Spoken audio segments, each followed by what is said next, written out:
Hello lovelies, and welcome to today's video. My name's Alya and I'm so glad you stopped by. Today we're talking eye color. So excited because I'm going to be explaining to you why we actually all have brown eyes and how that all works. So if you're interested to find out about how the iris works and how we get our eye color and how all of that stuff comes to be, please do stick around.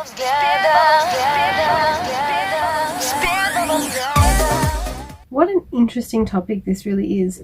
It's really one that I guess we've all been taught incorrectly at some point or another, because in biology we were sort of told there's two colors, blue and brown basically, and if you have something else in between, well, it's a combination of the two colors. Well, that's sort of still true, but it's not exactly how it works. Of course it's not.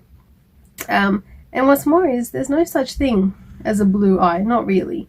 It's all really just a trick of light. In fact, the profound thing is all eyes are effectively the same color, just we see them all differently. And I'll explain how that works. And seeing as we're talking about such a fun topic, I'm going to be making a blue and brown kind of smoky look, including some pinks in the mix as well, to really sort of celebrate what it is to have eye pigment.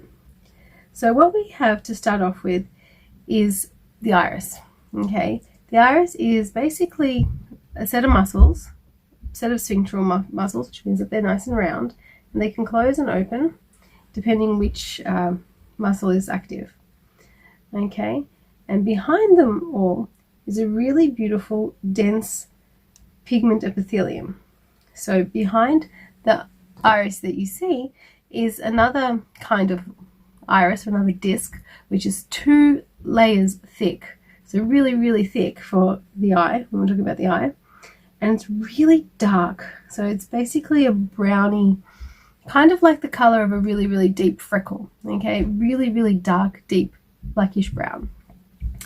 And that is the case for everyone, unless you have a disorder in which you have a pigment issue. So for example, albinism, so albino bunnies, for example, have pink eyes, and the reason is that there's nothing blocking their light coming into their eyes, so they look like they have pink eyes. But the reality is that if it wasn't for a lack of pigment, they too would have a color in their eyes, whatever that color may be, green or blue, or yeah. So it's really super cool. Now, why do we all have different colors? Why do some of our eyes, and some even animal eyes, appear green or like a honey amber color? Or maybe they're blue, bright blue, or some of them a bit more dull, like a gray. Or maybe they're like a murky yellowy green, or maybe they're a bright green. So many variations. How is it that we all have the same base color and we're getting all these variations? So we have another set of cells or fibrovascular layer on top of this deeper layer, and that is the stroma. The stroma is kind of yellowy reddy, basically, and depending on how dense that stroma is, or how much melanin is in that stroma, we have more of a range between black down to brown, down to red, down to yellow. And depending on combination of those melanocytes we have produced, you get like a bluey or a greeny or a amber or a mixture sometimes, or a freckly sometimes tone. Of course, brown is probably the most common because it's the one that has just a lot of pigment, and you can't really tell the variation then because it's just dark. But when you have a light eye, it's a lot more, I guess, noticeable of the variation. So you can notice if there is a blue eye or a gray eye or a green eye, whereas if it's brown, unless you have another brown next to it, you can't really tell if it's a light brown, a reddy brown, a blacky brown, etc. But then you have things like hazels and ambers and mixtures. Like my son's eye, it's a brown eye to look at him, but in certain lights he's got this really funny green ring on the outside.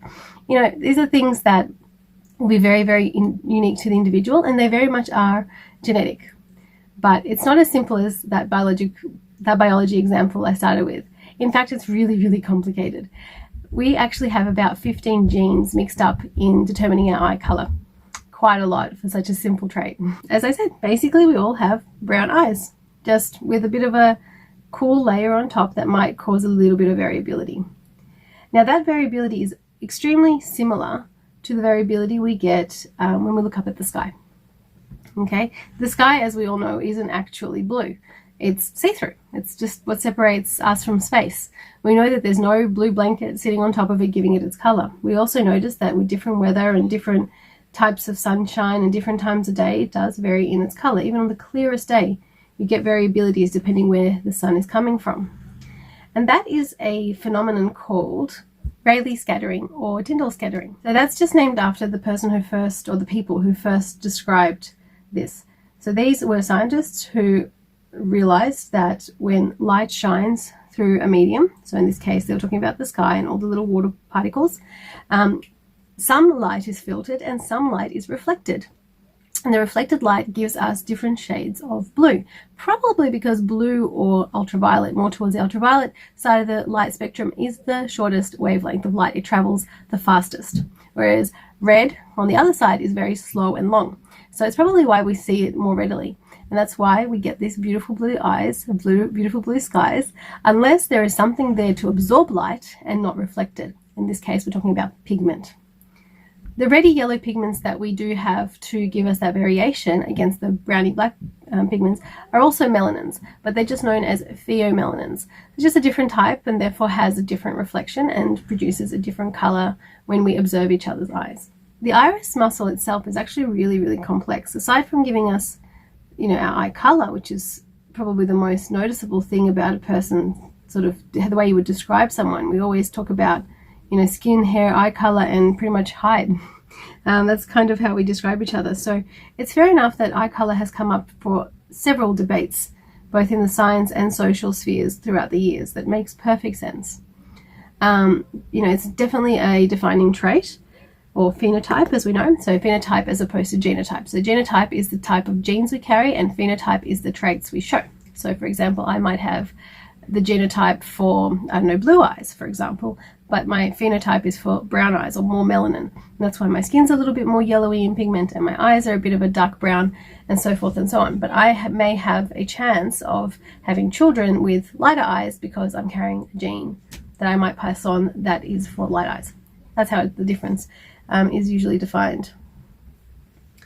So the iris, aside from being pretty, and it really is very pretty, when you blow it up, it has these beautiful striations because the sphincter muscles are they squeeze up in little like ribbons almost, and that's because there's a really little tiny space where they have to do a lot of movement in and out. So it's actually a really clever design. But they also come in multiple colors. Very rarely do you get a straight brown eye or a straight blue eye. Often you get these gorgeous variations. When you blow it up close, you can sort of see all the little variations there, and it's just stunning. It's especially pretty in a hazel or amber eye. Amber eyes, in my experience, have been extremely like a honeycomb kind of thing.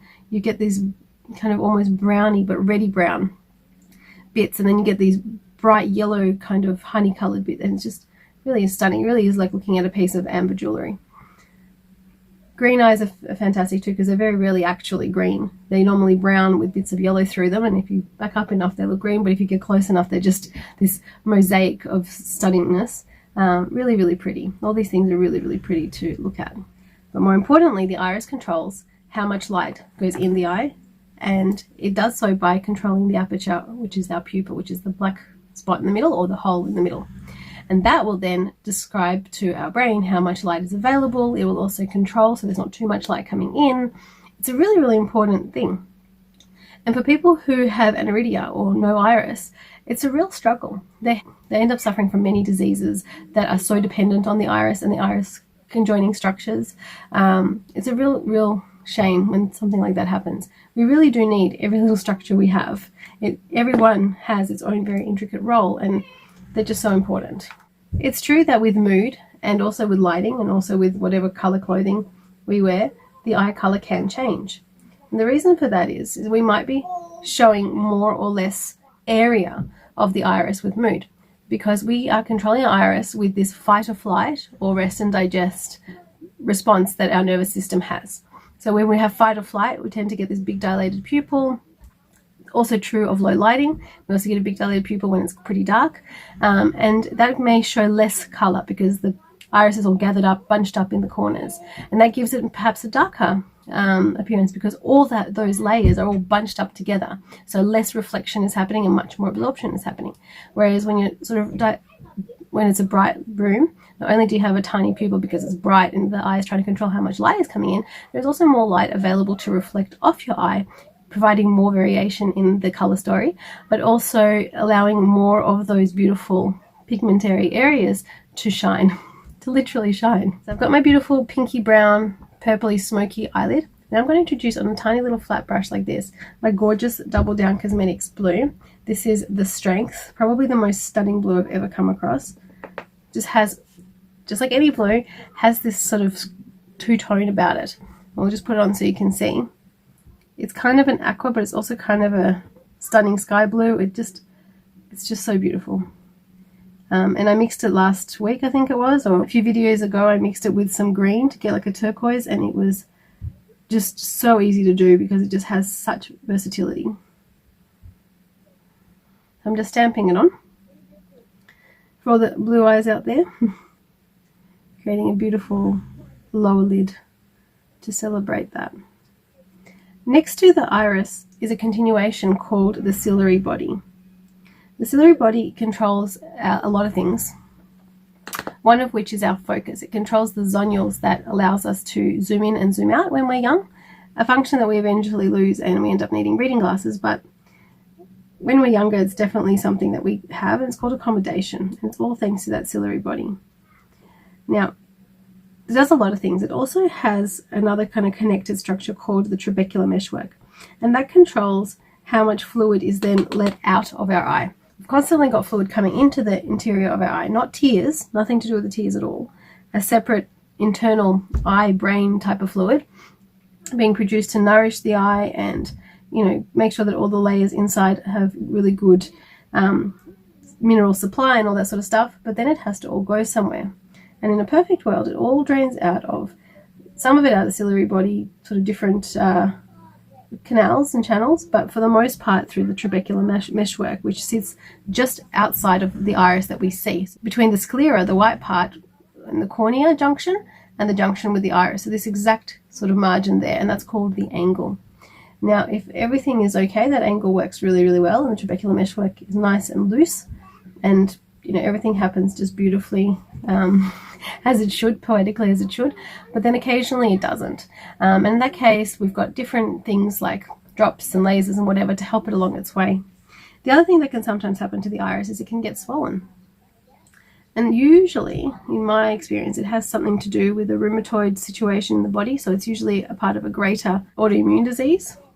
And sometimes you get uveitis. So the uvea is the next sort of part. It's just different names for different sections of the same thing effectively, or different parts of the same greater structure. And any part of those, that uvea or that ciliary body or that whole section that gets swollen can cause really, really painful, really, really sort of severe reaction to the eye. It goes red, it's very painful, it's very photophobic, which means you get really scared of the light, obviously, because then the iris can't control it, so therefore you've got this overwhelm of light coming in.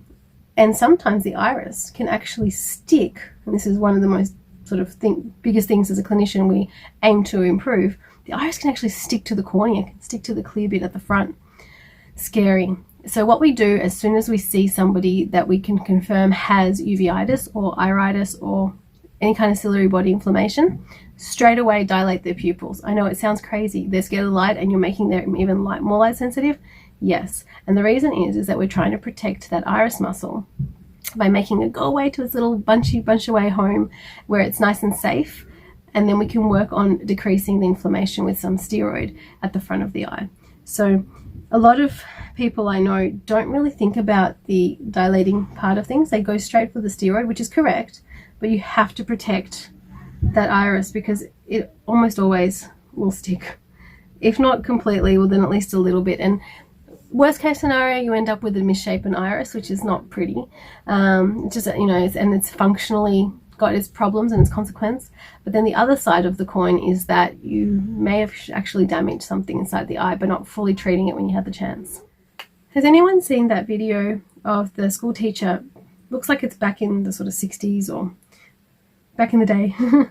And she's divided the class into pupils with or people, I should say, kids with blue eyes or light eyes, and kids with brown eyes or dark eyes.